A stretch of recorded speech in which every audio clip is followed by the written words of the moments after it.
Hello, and welcome to Jonathan Tobin Daily. I'm JNS Editor-in-Chief Jonathan Tobin. Thanks for joining me for another discussion on the most pressing issues in the Jewish world. Please like, subscribe, and give us good reviews when you listen to the show. Now let's get started. There is a good argument to be made that the best way to deal with anti-Semites, and especially Holocaust deniers, is to ignore them. Since they seek publicity, denying them the attention they crave can be like depriving a fire of oxygen.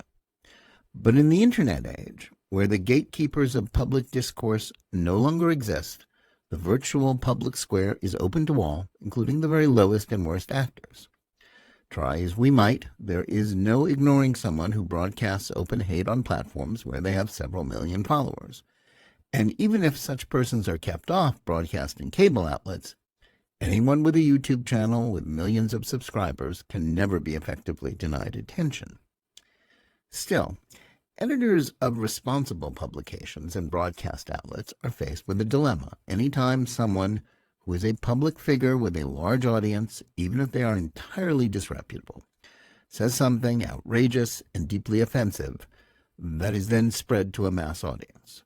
Should we note that dangerous and completely false statements are being spread to many millions of people?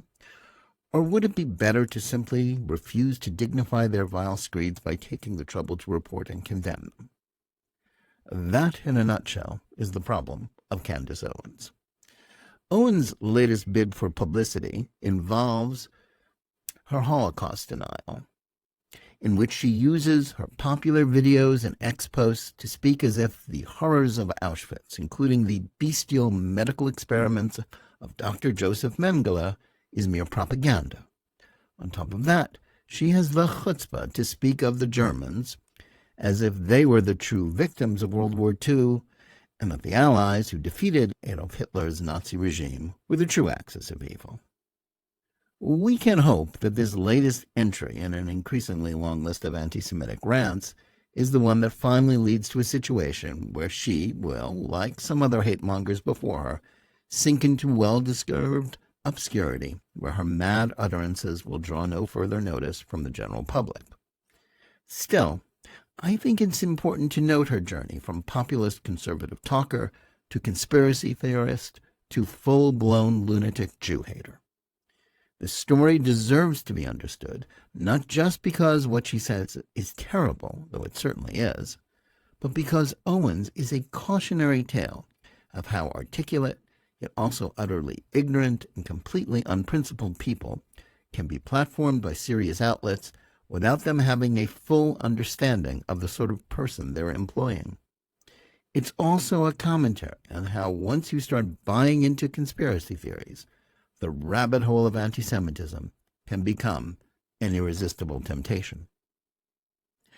In examining her career, there is no foolproof way to ensure that credible people, especially journalists, public intellectuals, and responsible activist groups, don't wind up enabling the rise of such bad actors. And it is also true that the descent into extremism can happen just as easily on the left as on the right. We should also acknowledge that left-wing extremists currently have more influence on U.S. politics via their grip on the activist wing of the Democratic Party than anti-Semites like Owens have on the Republicans.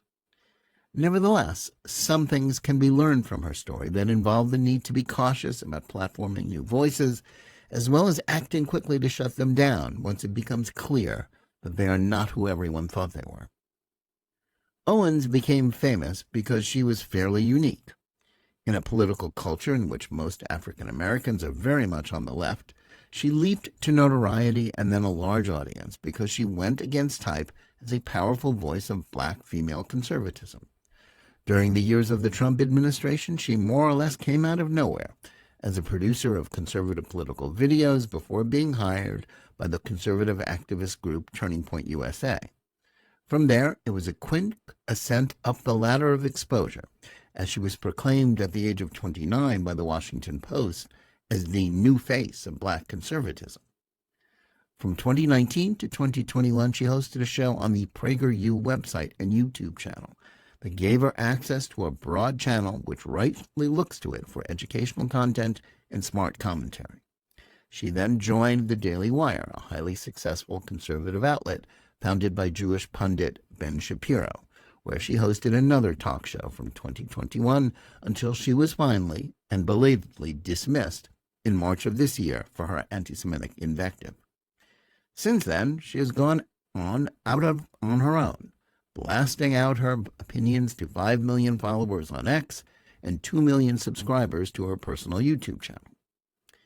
It's hard to blame those who enabled her ascent, since there was nothing anti-Semitic about her discourse in the first years of her public career. The fact that she had been a political liberal up until 2017 wasn't disqualifying, since many people have gone on political journeys from the left to the right, with President Ronald Reagan being just the most prominent example. And there was no denying that she was a talented speaker who seemed to have the right combination of poise and combative spirit that endeared her to those who hired her and their audiences. But it's also true that Owens' meteoric rise to popularity was something that would have been far more unlikely in the pre-internet era of journalism.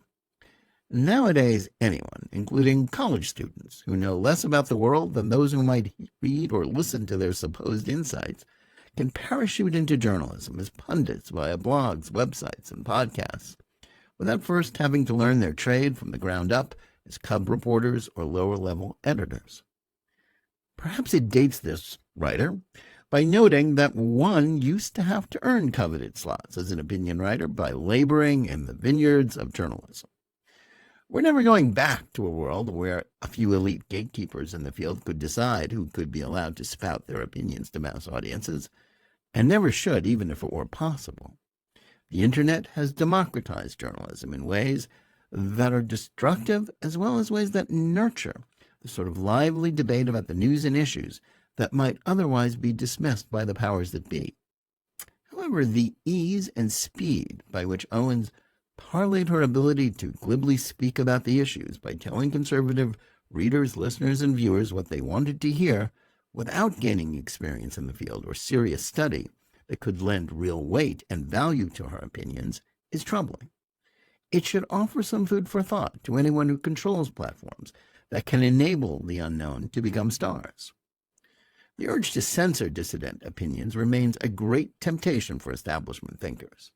Writer Ben Weingarten correctly termed the way in which the Biden administration colluded with Silicon Valley, mainstream corporate media, and even liberal Jewish groups like the Anti-Defamation League to silence dissent from conservatives or those who question COVID-19 policies on lockdowns, masks, or vaccine mandates as the creation of a censorship industrial complex.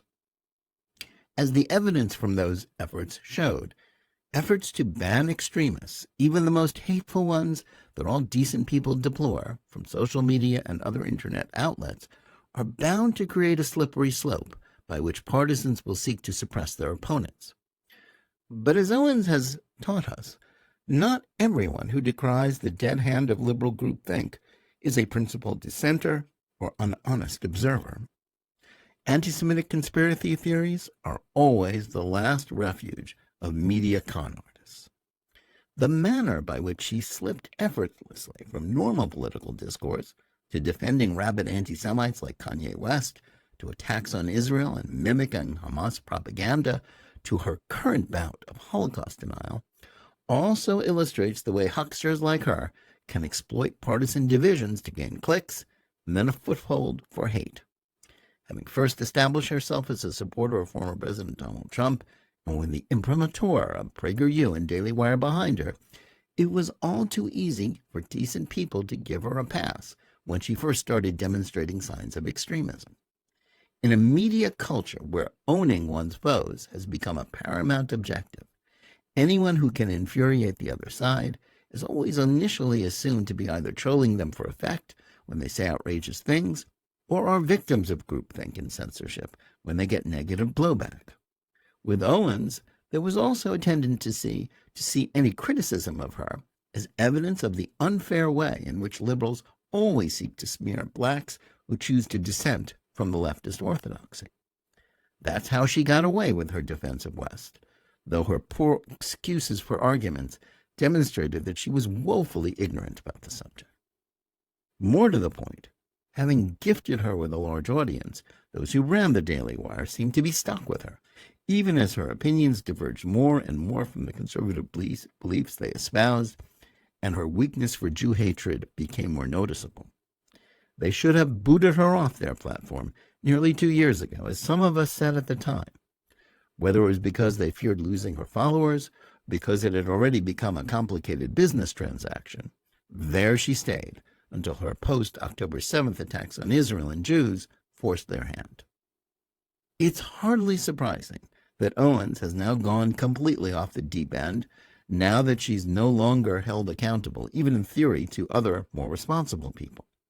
The same was true for Tucker Carlson, who kept his animus for Israel mostly under wraps while he was hosting the most popular show on cable news, but unleashed it once he was fired by Fox News Channel last year and was relegated to a smaller but still significant viewership by his X account.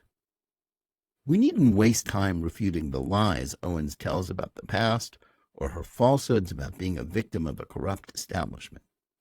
Her decision to become a Holocaust denier puts her beyond the pale and should render her too toxic for anyone with a shred of credibility to bother defending.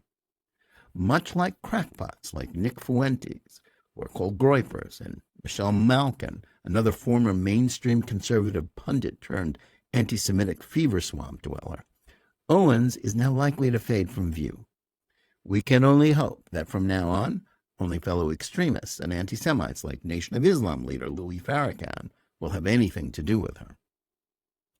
Yet before she is rightly relegated to the dustbin of history, where such hate-mongers usually wind up, we do well to ponder just how easy it was for her to gain access to so many readers, listeners, and viewers.